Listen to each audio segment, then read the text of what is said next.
এখানে শিম, কিছু কিছু শিম বড় হইতেছে ছোট ছোট। এখানে কিছু খাওয়ার মতো হয়ে গেছে, এগুলো দুটো, এগুলো নেই। আজকে সামান্য পিক আপ করবো, এই কয়েকটা নেই। এখানে শিম, কিছু কিছু শিম বড় হইতেছে ছোট ছোট। এখানে কিছু খাওয়ার মতো হয়ে গেছে, এগুলো দুটো, এগুলো নেই। আজকে সামান্য পিক আপ করবো। আরো আছে বন্ধুরা ভিতরে ভিতরে, এই যে দেখা, এই কয়েকটা নেই।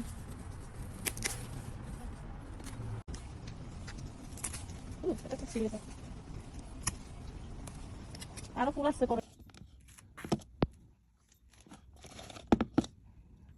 বাগানের শিম তুললাম বন্ধুরা, দেখুন বাগান থেকে শিম নিয়ে আসছি। আর এই যে শিমগুলা কেটে নিছি, আলু, শিম আর মাছ দিয়ে রান্না করব। আর এগুলো হচ্ছে 2 বেলার জন্য আমি কেটে রেখে দিছি, আরেকদিন রান্না করবো। এটা আরেকদিন রান্না করবো, টিপটাপি করে রেখে দিছি।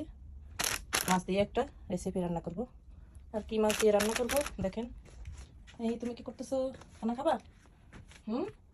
খানা খাবা? আর এই যে এই মাছগুলো নিছি, 2 রকমের মাছ।